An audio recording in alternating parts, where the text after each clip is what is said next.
Joe Biden, who just a few years ago was still bragging about the 1994 Biden crime bill, has since had second thoughts about aspects of that law, including its expansion of mandatory minimums and crimes subject to the death penalty. But the former Democratic senator and vice president, who is the leading contender for his party's 2020 presidential nomination, is still proud of the ban on assault weapons that was also included in that law, and he tries to explain why in a New York Times op-ed piece published yesterday.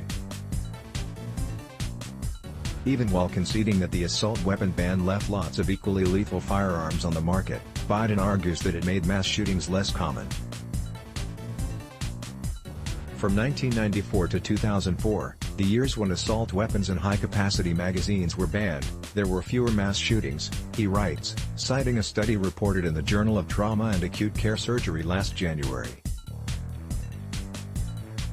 But that is not what the researchers, led by New York University epidemiologist Charles DiMaggio, actually found.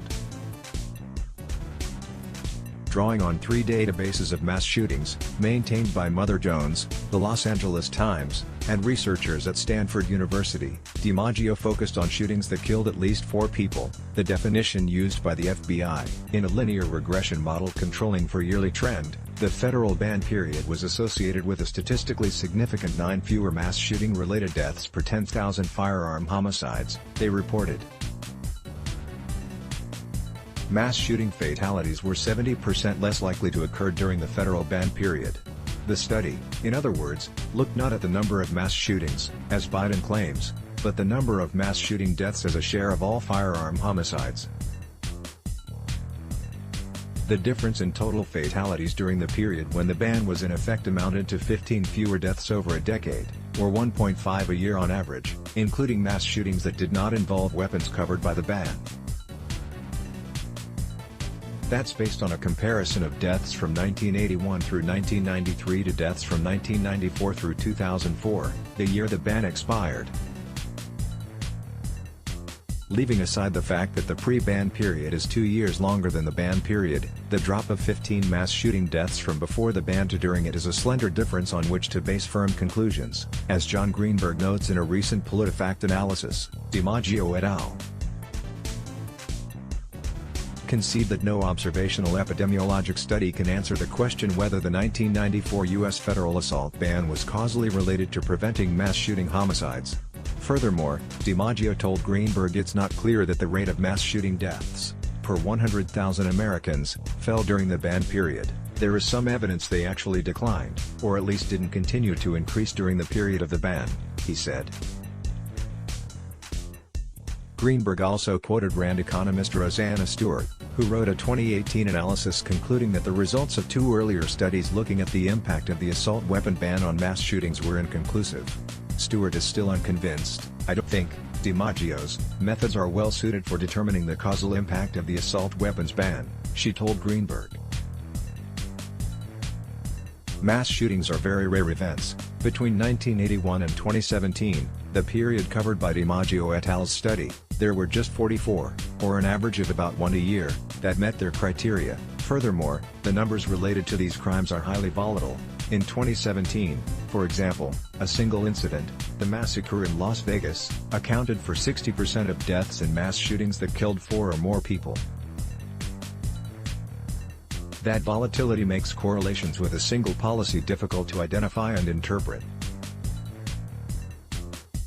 The causal mechanism imagined by Biden is even harder to figure out. He describes assault weapons as military-style firearms designed to fire rapidly.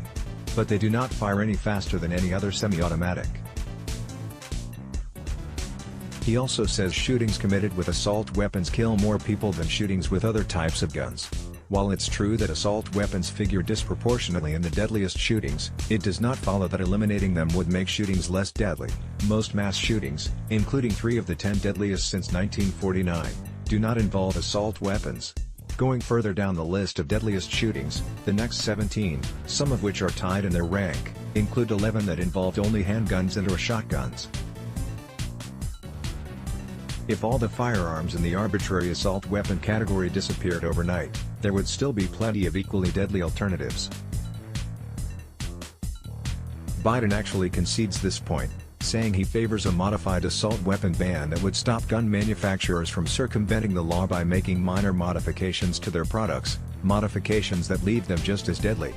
Biden thus admits that the 1994 ban, the one he credits with reducing the frequency of mass shootings and the deaths caused by them, drew distinctions that had no practical significance, since the guns that remained legal were just as deadly.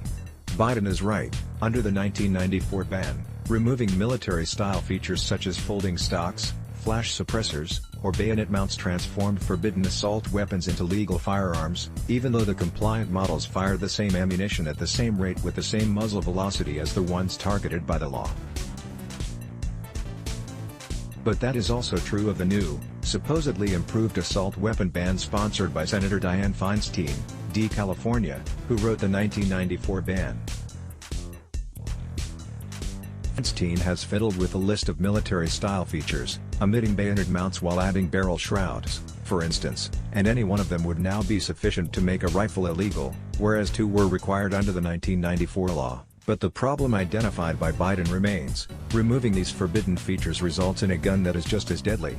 It's not clear how Biden thinks he can solve that problem, since focusing on functionally significant features such as rate of fire, ammunition, and muzzle velocity or muzzle energy would result in a ban that covers many commonly owned firearms that were not heretofore considered assault weapons, and are in fact specifically exempted by Feinstein's new bill.